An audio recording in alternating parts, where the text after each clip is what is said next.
What if the grades that label you a failure are wrong? What if the exams you keep failing are not a verdict on your intelligence, but a mismatch between who you are and how you're being tested? This is not a story about instant success or hidden genius. It's a story about pressure, patience, and a man who failed every exam placed in front of him, yet went on to become someone others now turn to for answers.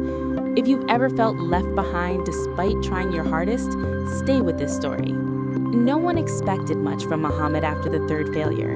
By the time he was 21, he had failed every major exam he had ever taken. School records described him with cold, final words: underperforming, unmotivated, unlikely to succeed academically.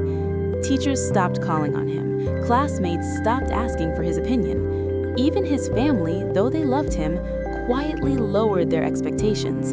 Muhammad began to believe the story written about him, that intelligence was something you either had or you didn't, and he clearly didn't.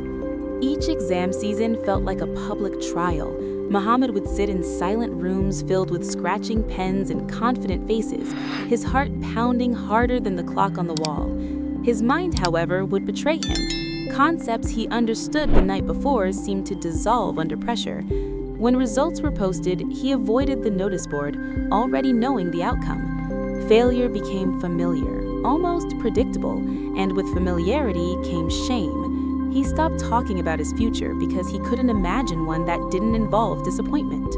After failing his final qualifying exam, an exam everyone said was impossible to fail if you tried, Muhammad broke. He didn't cry loudly or throw things. Instead, he felt a quiet collapse inside him, as if something essential had given up. That night, he packed his books into a box and shoved them under his bed. He told himself he was done chasing a system that had rejected him so clearly. If exams were the measure of worth, then he would step away from being measured. For a while, Muhammad drifted. He took temporary jobs, warehouse shifts, delivery work, late-night cleaning. The pay was low, the hours long, and the conversations short. But something unexpected happened during those months. Without exams hanging over him, his mind felt free. He began reading again, not because he had to, but because he wanted to. At first, it was simple: articles, short books, podcasts during night shifts. Then slowly, he returned to the subjects he had once failed so badly, this time without fear. Muhammad noticed something important. When no one was grading him, he understood deeply. He could sit with an idea for hours, question it, connect it to real life. He learned by doing, by experimenting, explaining concepts to coworkers, and applying theories to practical problems at work. For the first time, learning felt alive. He realized the problem had never been curiosity or effort. It had been pressure, timing, and a learning style that didn't fit exam halls. One evening, a supervisor noticed how Muhammad always found efficient solutions to everyday problems. He explained systems clearly, breaking complex processes into simple steps. Soon, coworkers began asking him for help, not just with work tasks, but with understanding how things functioned. That recognition lit something inside him. For the first time, his knowledge had value in the real world. It wasn't hidden behind red marks or failure notices. Encouraged, Muhammad committed himself to structured self-study. He created his own curriculum based on real problems and deep understanding rather than memorization. He learned slowly but thoroughly. He took notes not to pass tests, but to refine thinking. He taught others, knowing that teaching forced clarity. Years passed and his confidence grew, not the loud kind, but the steady confidence of someone who truly understands. Eventually, Muhammad applied for a professional certification, not because he felt pressure, but because he felt ready. This time was different. He wasn't trying to prove his worth, he was simply documenting what he already knew.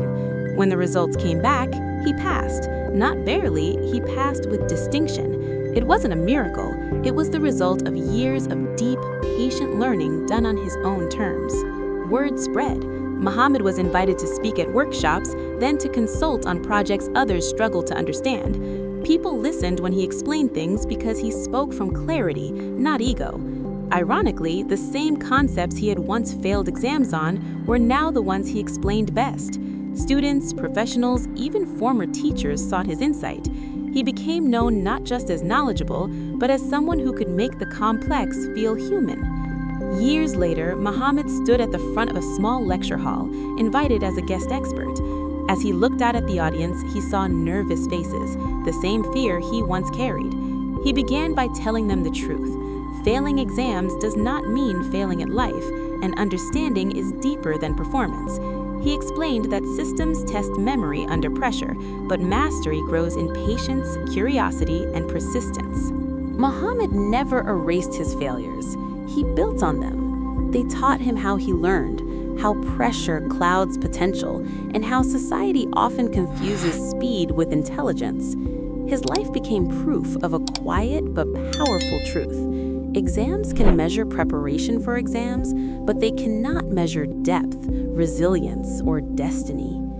If you're watching this feeling behind, discouraged, or mislabeled, remember this: your current results are not your final story. Sometimes the people who fail the tests are the ones who truly master the lesson. Finally, thank you so much for taking the time to watch this video. Your time truly means a lot. If this story inspired you, made you think, or gave you a new perspective, please hit the like button to show your support. Don't forget to subscribe to the channel and turn on notifications so you never miss more inspiring stories, psychology-based insights, and life-changing content like this. Your support helps the channel grow and allows us to keep creating meaningful content for you. Thank you for watching, and I'll see you in the next video.